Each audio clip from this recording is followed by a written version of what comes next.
7 inmates break out of a high-security prison in New Mexico. State and local police call in the FBI. They begin a desperate search to find these dangerous men. The escapees, all violent criminals, threaten the public and terrify the community. Investigators must capture these men before they rob, rape, and kill again.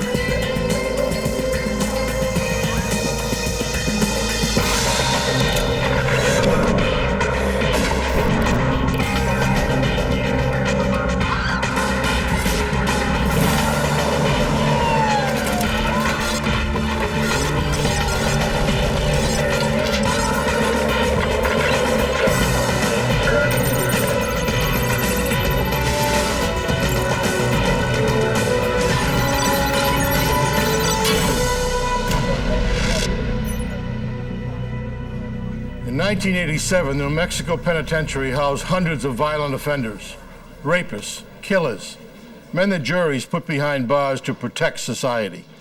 On July 4th, 7 of those men escaped. I'm Jim Kallstrom, former head of the FBI's New York office. It was one of the worst prison breaks police and the FBI had ever faced. For the innocent people caught in the prisoners' paths, it was the most terrifying ordeal of their lives.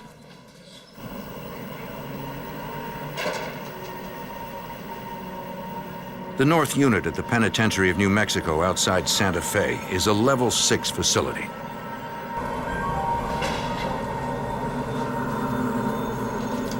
Open up B3. It houses some of the state's most violent offenders, armed robbers, rapists, and murderers. Convicted killer William Gilbert is the assigned janitor for his cell block.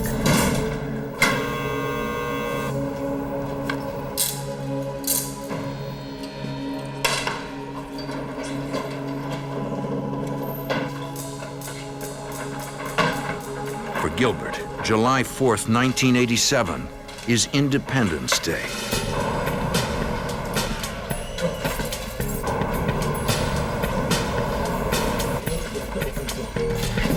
Nothing stupid. Tell me your name and you get Wilson to open the door. He forces his way into the control room. Open up the door. Get down! Get down! Don't do it! Come on! Move it! Get over here! Gilbert releases 6 other inmates.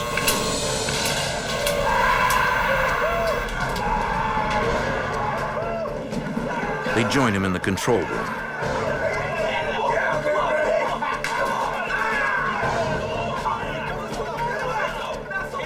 The inmates climb a ladder to an emergency hatch that leads to the roof.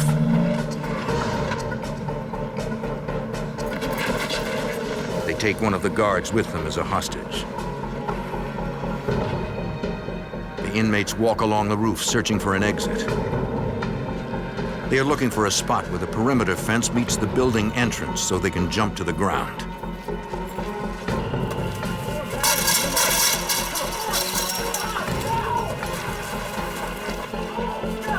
Once they get down, they handcuff the guard to a fence and disappear into the night.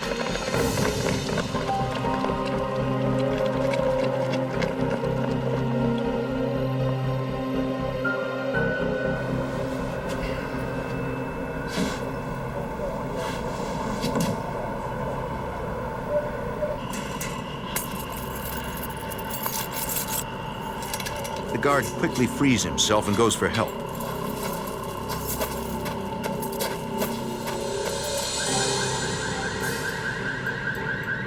Prison officials are stunned when they realize several dangerous inmates are now on the outside. Somehow, Gilbert got a gun inside the prison. He managed to get past the unit's security in less than 2 minutes. Because of budget cuts, there was no guard in the tower overlooking the roof area where the men escaped. Also, the security sensors on the roof were not functioning. The prison officials have no idea if the inmates were aware of this or if they just got lucky. The prison goes into lockdown.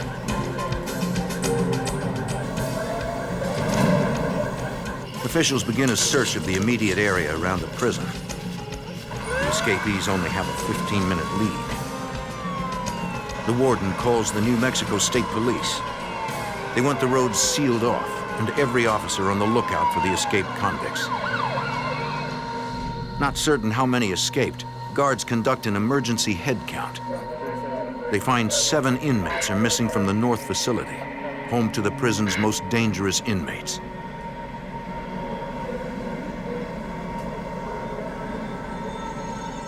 Next, the entire prison is searched to determine if any of the escapees are still hiding within the prison complex.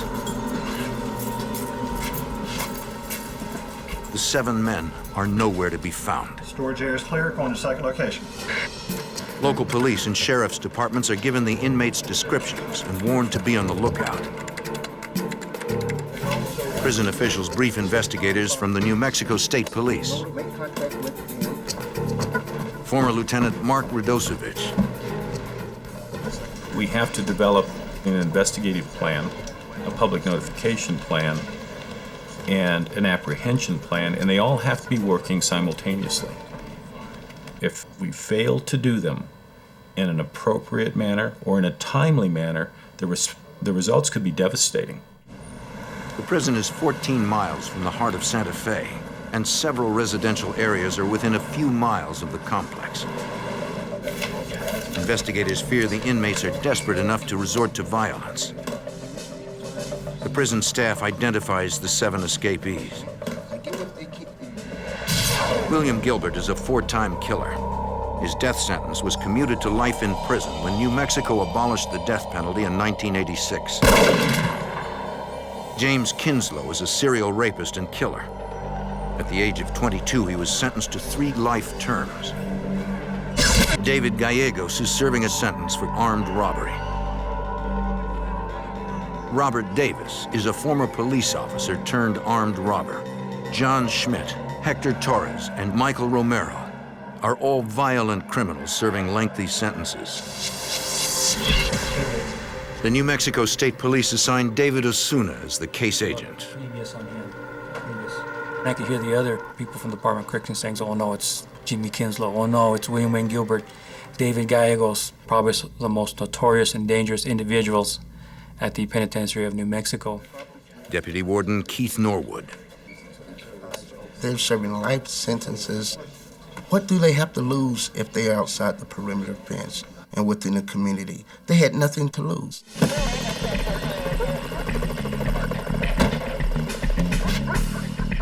The time factor in catching an escapee is critical. You have 24, 48 hours to catch these individuals. After that, there's a good chance that they've gotten outside the perimeter. As minutes turn to hours, state and local police expand the search area to a 10-mile radius around the prison. Carlos Maldonado was a criminal investigator with the New Mexico State Police at the time of the breakout. We went into each cell and brought out clothing from each of the escapees, and we sent them with the dog handler. And they would go out in the perimeter of the facility and start seeing if they could pick up a trail. The immediate need was to apprehend and recapture these individuals before they used any sort of violence against our citizens. The stress level for us in the law enforcement arena was considerable. This was one of the most intensive searches that I've ever participated in. We had individuals on 3-wheelers running around. We had people on horseback. I mean, if there was a way to search for these inmates, we'd look for it. The state police had a chopper flying around, and it had a flare with it. FLIR, forward-looking infrared, is a special camera mounted underneath the helicopter. With that flare, they were able to locate body heat off of the ground. Police helicopters coordinate with search teams on the ground. We could provide immediate response to any potential sightings. In the absence of sightings, we identified areas where we thought individuals could be hiding out, conducted searches. We'd move tactical teams into those areas to conduct foot searches. We had different teams starting a house-to-house search in the near areas of the penitentiary. And then there were other teams that were following up on the leads, people that were calling in, suspicious people and what have you. Near the prison complex, canine units pick up the escapees' trail. They were able to maintain a scent trail until they crossed Interstate 25, and then they lost it. At the edge of the interstate, the trail stops cold. For law enforcement, it's an ominous sign. If they got a gun into the facility, then more than likely they planned on a vehicle. To escape on foot here in New Mexico, it's kind of difficult because there's not a lot of water, there's a lot of cactus, there's snakes, there's just all kinds of stuff that run around here at night. The Corrections Department, the Mexico State Police, the Sheriff's Department had a series of predetermined roadblock locations that in the event of an escape or an emergency would be manned in a certain order. Law enforcement expands the search area and calls in officers from all over New Mexico to man the vast network of roadblocks. Not only do we have the state police, but the Santa Fe City Police Department, Santa Fe County Sheriff's Department, we have different tribal officers here. We have Tusuque, Pojoaque, San Ildefonso, Santa Clara, Santo Domingo. I mean, these all encompass Santa Fe County. And then I believe that we also pulled in officers that were currently in class at the New Mexico Law Enforcement Academy. We basically had an inner perimeter roadblocks and then an outer perimeter roadblocks, just in the event that they somehow got past the first group. For law enforcement, the pressure is building. If these escaped killers are hiding out in the residential areas around the prison, no one is safe. In Santa Fe, New Mexico, 7 men convicted of robbery, rape, and murder break out of a maximum security prison. Investigators suspect the mastermind is William Gilbert, a 4-time murderer. 7 months before the escape, Gilbert had his death sentence commuted by the governor. When an inmate escapes, they're looking to get out and never come back. Former New Mexico State Police investigator David Osuna. They may do just about anything to keep from being apprehended again, and that includes the possibility of murder. Authorities need to make the public aware of the danger. I've never heard of a correctional officer being shot, and it was just my opinion that they'll shoot anybody to get away. The governor authorizes the use of the National Guard in the fugitive hunt and gives a shoot-to-kill order to police searching for the 7 men. Investigators know that the physical search for the escapees is only part of their task. They need intelligence. Authorities pore over the fugitives' records. We're going to look at the segregation logs. We're going to see how many phone calls they've made. We're going to see who they've been associated themselves with. Lieutenant Mark Radosevich.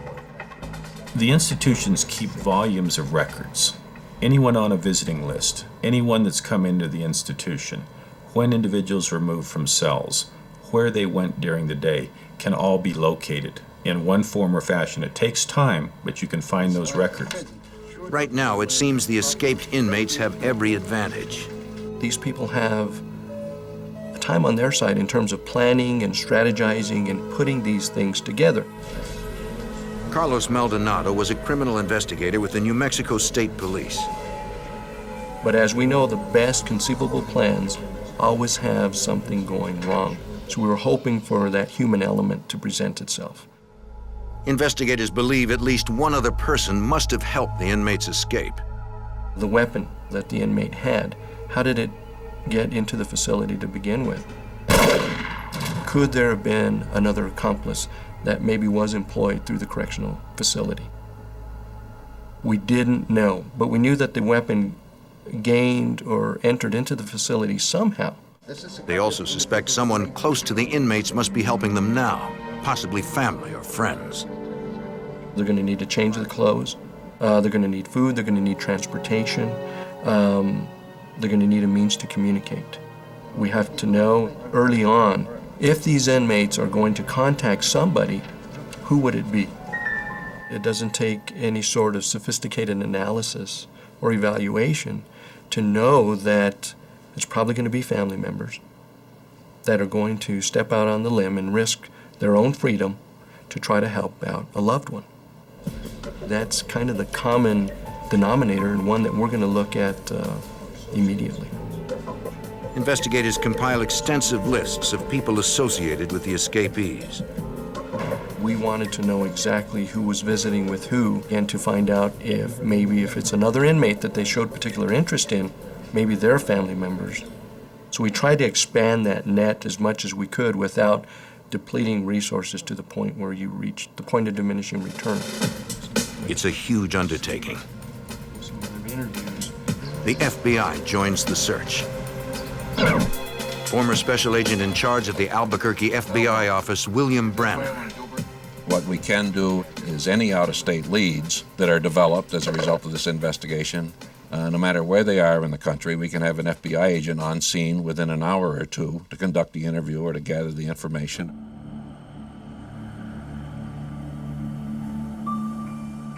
At the prison, state police investigators question the inmates, but they have to do it carefully. Timing was very important when you interview inmates. It's a different world. Everybody's timing everybody else. They're watching. If you spend more time with one particular inmate than you do with somebody else, the first question they're going to ask, I wonder why. Did he divulge any information? And their life is on the line. We had a timer set up. The inmates would come in, we'd talk to them for 20 minutes, and regardless of where we were in the conversation, we'd send them back. The inmates of the North Unit say they were not aware of the escape plan. These guys kept that plan pretty confidential.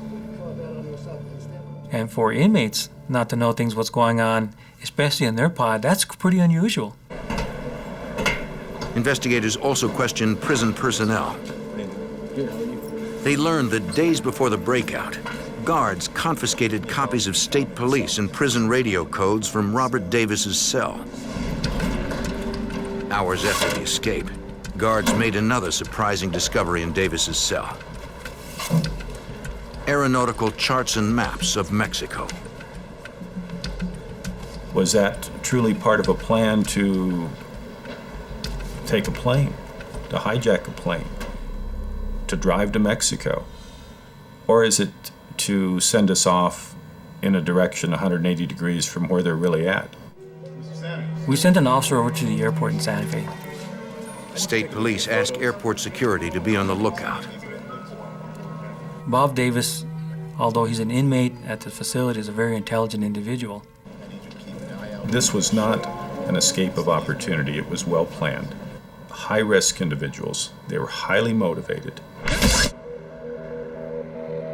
Investigators need help and appeal to the public. We want the local people to call in if they see one of these individuals. Police released the fugitives' mugshots and rap sheets to the press. And more importantly, they need to know how dangerous these individuals are so that they don't allow them in their houses, don't assist them in any way. They were our eyes and ears. They started airing footage on the history of each of the inmates. Thousands of calls overwhelmed police hotlines. Anybody who saw anything unusual in Santa Fe or within 40 miles of Santa Fe were calling the police departments or the Crime Stoppers hotline, reporting suspicious or unusual activity. While investigators sort through tips, they work to close off every avenue for escape. Santa Fe was completely locked down. I mean, everybody from the governor on down was exceedingly concerned about this. The whole state of New Mexico was concerned about it. The residents of Santa Fe are terrified. Because they're constantly living in a state of fear that somebody might break into their house, somebody might cause harm to their family, somebody could be killed. It was just my opinion and the opinion of the investigators that these inmates were still in the Santa Fe area. We felt very strongly that they had not escaped our perimeters. 2 days after the escape, a homeowner in Santa Fe reports a break-in at his house. Police find a prison jumpsuit. The find indicates that some or all of the inmates may still be in the Santa Fe area. Then on that same day, 2 miles from the penitentiary of New Mexico, at a local racetrack, a security guard makes his rounds. A security guard who was on his toes saw this individual walking through the racetrack. Come here. Where you going? Come on over here, sir. He confronted the individual, and after a quick discussion, realized this was probably one of our escapees. He was able to handcuff the guy, call local officials. New Mexico State Police identify the trespasser as Hector Torres, one of the 7 escaped inmates. With one captured, there's always the possibility that the other ones are close by. 1 inmate has been found. Authorities dispatch a SWAT team to the racetrack to search for the other 6 convicts. If the other men are hiding at the track, police have them cornered. But that is when these men are most dangerous. Outside of Santa Fe, New Mexico, 7 convicts escape from a maximum security prison. 1 man is in custody, and SWAT teams search a racetrack complex for the other 6 escapees. There is no sign of the remaining fugitives. Investigators' only lead to their whereabouts is Hector Torres, the man they captured.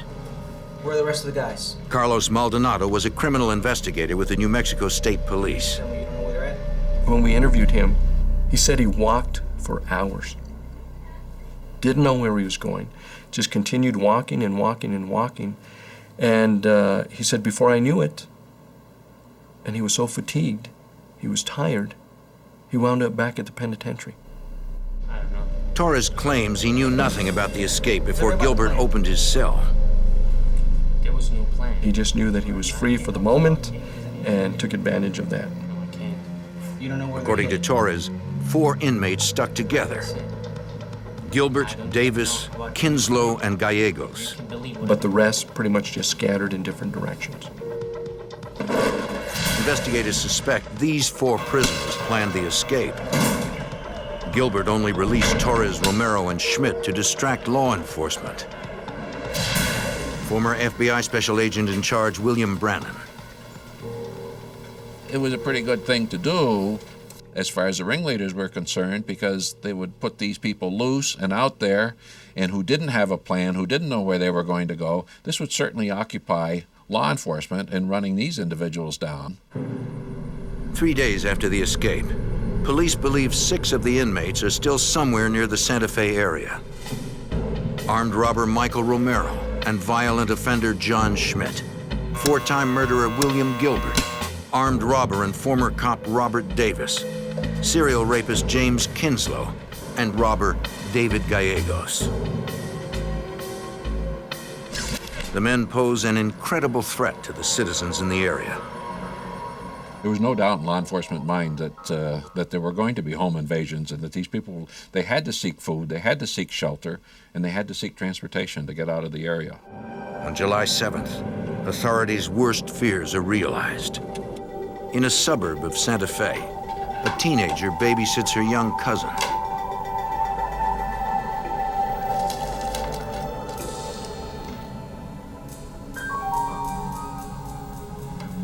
She looked out the window and saw a man coming to the house. She was so paranoid, as everybody was in Santa Fe. She was able to call the police to say that somebody suspicious was approaching. One of those guys was trying to break in. Oh no, he's trying to break into the window. Oh no, he's at the door. He's at the door. Please call, hurry. Put the phone down! Put the phone down! What do you want? I need something to eat. I need some food. I need some food. Come on. Incredibly, the intruder only steals a bag of bread, then flees. Police arrive quickly. Investigators ask the teenager if she can identify her attacker. Former New Mexico State Police investigator David Osuna. This young lady identified David Gallegos as one of the escapees who broke into her house. SWAT teams converge on the area. Law enforcement officers searched every home within a mile radius during that time looking for the escapees.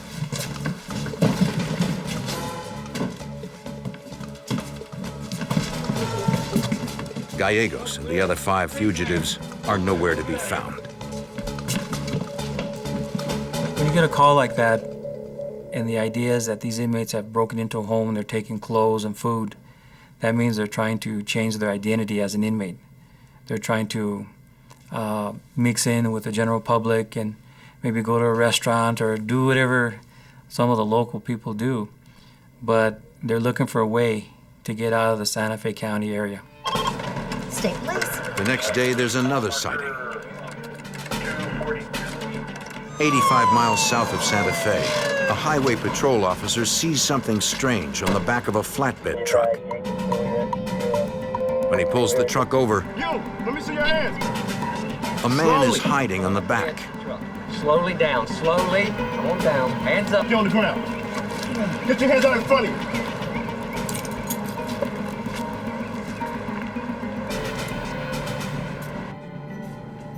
It is one of the escapees, former police officer turned armed robber, Robert Davis. All right, tell me about New Mexico State Police questions Davis. What are you gonna do for me? The interview with Bob Davis was instrumental in breaking this case wide open. What Bob was able to tell us is how this plan developed from the initial stages all the way to the escape, and where probably the other 3 important escapees were currently at. According to Davis, Gilbert, Kinslow, and Gallegos are hiding out together. As police suspected, a relative of David Gallegos is helping them. This relative was going to take him to a storage facility here in Santa Fe where they would be housed until the roadblocks were down, and then a relative of David Gallegos would once again meet them, bring them to Albuquerque, and they would make their escape all the way to California. Former New Mexico State Police Lieutenant Mark Radosevich. But I think there was a sense from the investigative team and the management team that the information wasn't exact, but it was credible. Based on Davis's statement that the men planned to cross state lines, New Mexico State Police contact the FBI. Ultimately, I think the FBI found that there was enough information that the individuals might have left the state of New Mexico, then giving them federal jurisdiction. The FBI decided to file an unlawful flight to avoid confinement complaint. This is called a UFAC complaint. The FBI's UFAC casts a dragnet across the nation. Agents around the country are now on the lookout for the convicts. The manhunt intensifies. In New Mexico, investigators turn their attention to trying to find the storage unit.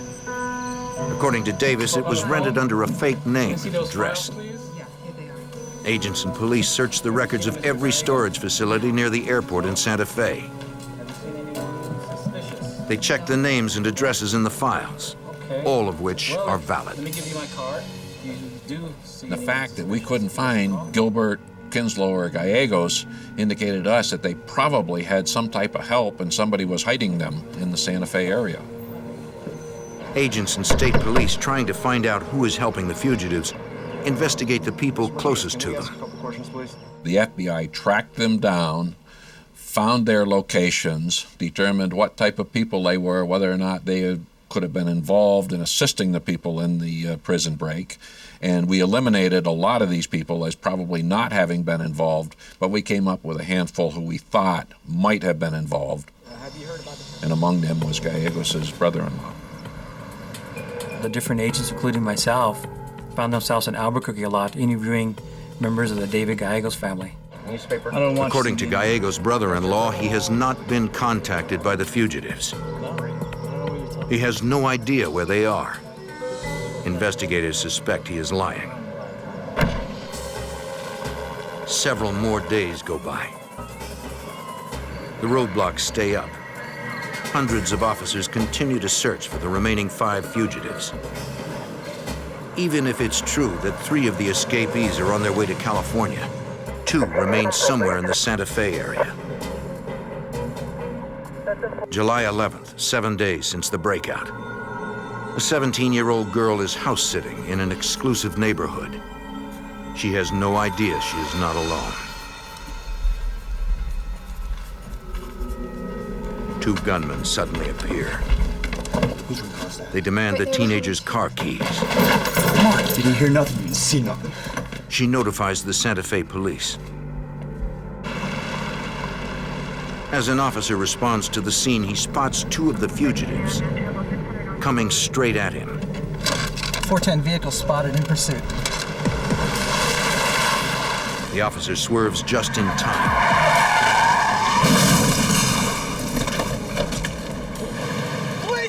The fugitives aren't so lucky.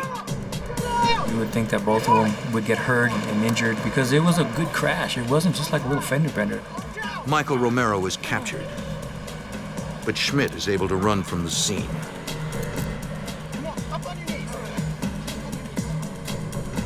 He's hiding somewhere in the neighborhood, possibly injured, and desperate to do whatever it takes to remain free. In New Mexico, 3 prison escapees have been recaptured. 4 are still on the run. On the morning of July 11th, a Santa Fe resident notices a blood trail leading to his garage. He notifies police. The house is in the neighborhood where Michael Romero was arrested and John Schmidt disappeared the night before. Officers follow the trail of blood to the homeowner's garage.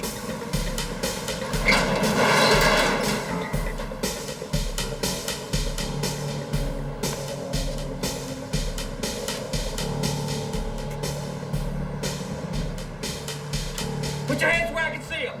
There, they find John Schmidt. This individual was arrested in a garage near the governor's mansion in downtown Santa Fe, which caused a little bit of a stir. Former FBI Special Agent in Charge William Brannon.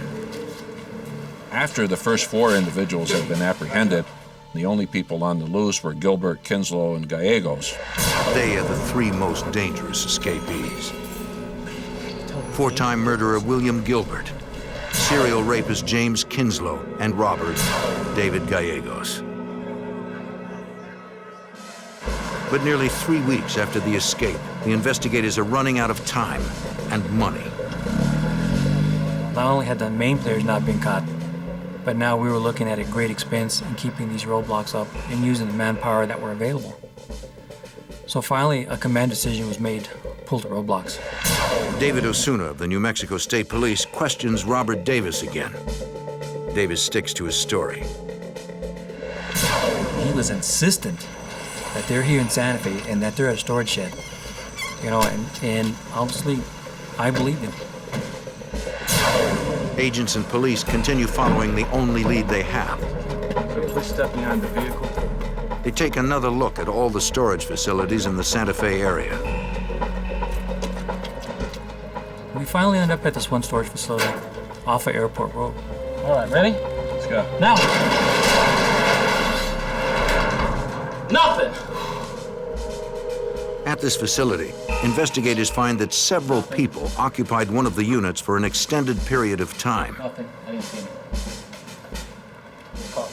Investigators find a tiny hole drilled through the concrete wall of the storage unit. And they could actually see, although it was a very small hole, traffic going by, people going by and talking, what have you. Lieutenant Mark Radosevich. The agents did check that particular location repeatedly, went through the records, but there were some cards that had been inadvertently stored in another file cabinet that were not provided to the agents on any of their visits. Again, we were that close.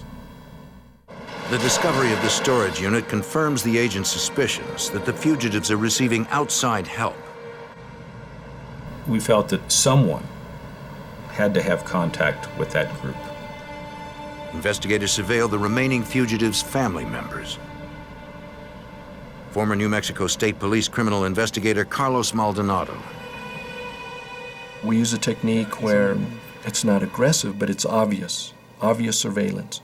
Where they look out the window, they know that you're parked out there. 37, go ahead. Yeah, he's on the move right now. And it's to raise the stress level so that hopefully mistakes are made. Agents set up PIN registers, a device that enables them to track the numbers of all incoming and outgoing calls on the phone lines of a select number of the fugitives' associates and family members. We had a PIN register installed on a particular individual, and on the 21st day, that individual received a call from a motel in Albuquerque, New Mexico. We sent an FBI agent and a state police agent to that motel. FBI agent. They show the desk clerk photos of the remaining fugitives. You have seen them before? Yeah, I have seen. The desk clerk recognizes the three men. She says they checked out of the hotel a few minutes ago. Did you notice what type of car they were on? Police and FBI agents search the area. There is no sign of the fugitives. We recognized that William Gilbert and Jimmy Kinslow and David Gales had probably left the state. We didn't get any more tips, no phone calls, no nothing. Investigators believe California is a likely destination. They know Gallegos has relatives there. And recaptured escapee Robert Davis mentioned California. Authorities contact police agencies and FBI offices in California to be on the lookout for the three men. They believe the three fugitives are traveling together. Authorities most fear Jimmy Kinslow. They just knew or felt or believed that because of his background, being a stone-cold killer and rapist, that he was going to do that again. The FBI's fears are justified. In Arizona, Kinslow has already identified a victim. 7 inmates make a daring escape from prison. Only 3 escapees remain free. They are heading west, and 1 is taking hostages.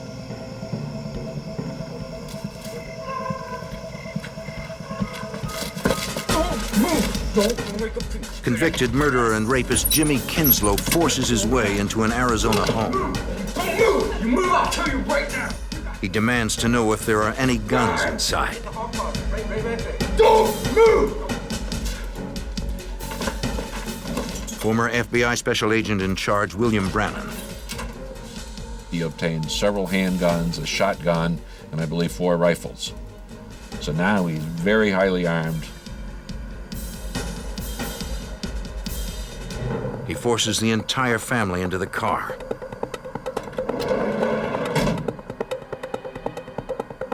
Kinslow orders the father to drive from Flagstaff to Barstow, California, a 350-mile trip. In Barstow, he holds the family hostage in a motel room. 3 hours later, he leaves the motel. He takes the couple's 11-year-old daughter with him. He leaves in their car with the 11-year-old and leaves the area.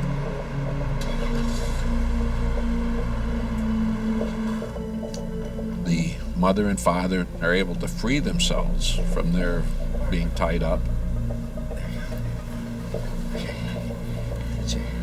Go get the police, quick. Oh, hurry, please. They notify the Barstow Police Department. Barstow police immediately contact the FBI. He's got my little girl. The FBI responded to the area and began looking for the car that Kinslow was using. Former Special Agent in charge of the Los Angeles FBI office, Bucky Cox. The fact that Kinslow now was on the loose with an 11-year-old girl notches this up considerably.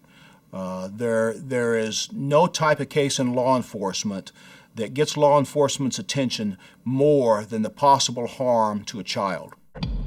Agents and police search the streets looking for the abducted family's van. 2 hours later, they get an incredible break. The 11-year-old girl approaches a police car in Garden Grove, California, 115 miles from Barstow. All right, hold on a second. Step She back. tells the police officer she was abducted in Flagstaff, Arizona by an escaped convict along with the rest of her family. What's happening? The kidnapper drove her around for several hours before dropping her off behind a restaurant. And says to her, "You stay here. I'm going to come back. If you're gone, I'll find you." Well, as soon as he left, she disobeyed that order and walked out to the street and flagged down a patrol car. She gives police an accurate description of Jimmy Kinslow. According to the girl, the kidnapper is still driving her father's car. She tells them she overheard him making plans to meet friends at a trailer park somewhere nearby. Garden Grove police spread out and search the area looking for the abducted family's car. They quickly spot it. Garden Grove didn't approach that vehicle. They backed off of it to establish a surveillance to see if they could catch someone coming to that vehicle. They backed off in such a manner as not to tip anybody off that they were in the area and had any interest in that vehicle. An FBI SWAT team sets up a forward command post in a strip mall 2 blocks from the trailer park. We didn't want to be in a position where we could be observed by anyone who might be going to that vehicle or have anything to do with that vehicle. Garden Grove detectives maintained surveillance on the van. All of a sudden, an excited voice came across the radio. The lights are on in the van, and it's fired up. Meaning somebody had started the van, turned the lights on, and seconds later, the van is moving. It's rolling. Vehicle's about to move. It's backing up.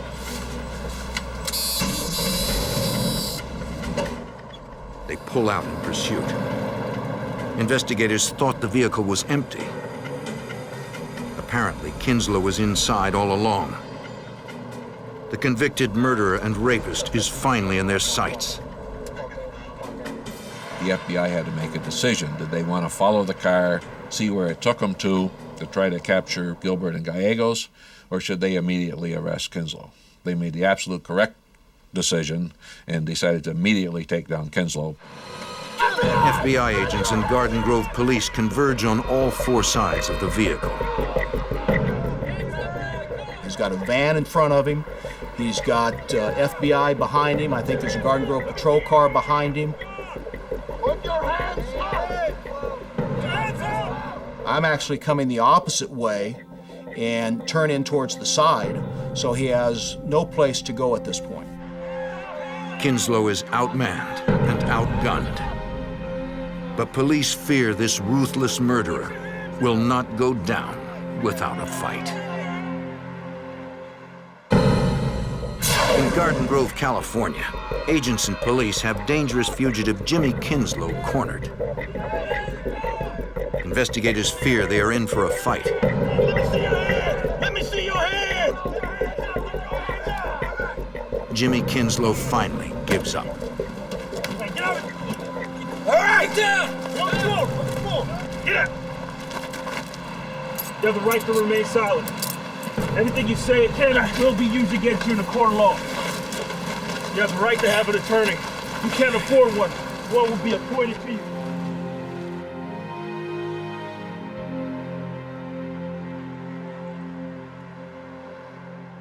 Investigators search the fugitive's car and make a chilling discovery. Former special agent in charge of the Los Angeles FBI office, Bucky Cox. We looked down, and there was a .357 Magnum pistol, revolver, that was laying on the floorboard on the driver's side. Investigators find additional weapons in the back of the vehicle. Kinslow is interrogated at the Garden Grove police station. Agents need to know where the remaining 2 fugitives are. Okay, the more you help us, Police the better. turn up the pressure. Although Kinslow has nothing to lose, he starts to talk. Fire station motel. Former FBI Special Agent in charge, William Brannon. There's no honor among these guys. Kinslow's told us where Gilbert and Gallegos were. According to Kinslow, the last two fugitives are staying at a motel in Garden Grove, California. He doesn't know the room number, but he can describe the room's location. Kinslow agrees to draw a sketch of the motel and of the room. And then he also tells us that another family member is there that had helped Gallegos and Gilbert and actually brought them to the motel. Gilbert and Gallegos are on the second floor. The family member is in the room directly beneath them. From their command post 2 blocks from the motel, the FBI decides whether to raid the rooms. The fugitives are armed. They have nothing to lose, and the motel is full of innocent people. That's a sketch that I drew based on information the suspect. We could get, in law enforcement terms, burned. They'll spot us, and now we've got really a dangerous situation on our hands. Conversely, if we hit the wrong room, then it's going to wake up the whole neighborhood, and we've got a dangerous situation on our hands. So we weighed the options. It's a risky operation, but losing the fugitives is even riskier. The FBI decides to raid the motel rooms. All straight, ready to go. So here we had 2 separate rooms, one where the remaining 2 escapees from New Mexico are located, and the other one where the people who assisted or facilitated the escape are staying. Ready to go? Let's go. Let's do this thing. All right. So what we decided is we are going to do a SWAT entry on the room with the 2 fugitives, and we are going to do basically a knock and announce on the room down below as soon as the flashbang goes off. At 6:30 a.m., an FBI SWAT team forcibly enters room 243 at the motel. No knock was made. A device called a flashbang was thrown in. It immediately disorients whoever is in the room.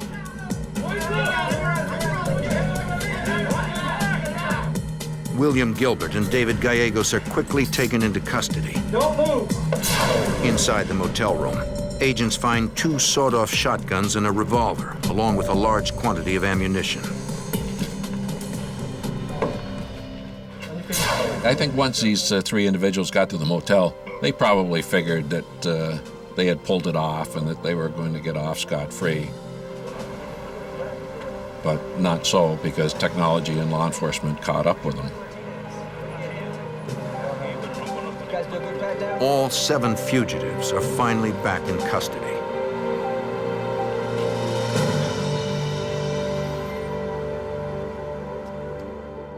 It was an exhilarating experience when they were caught because the team had done their job.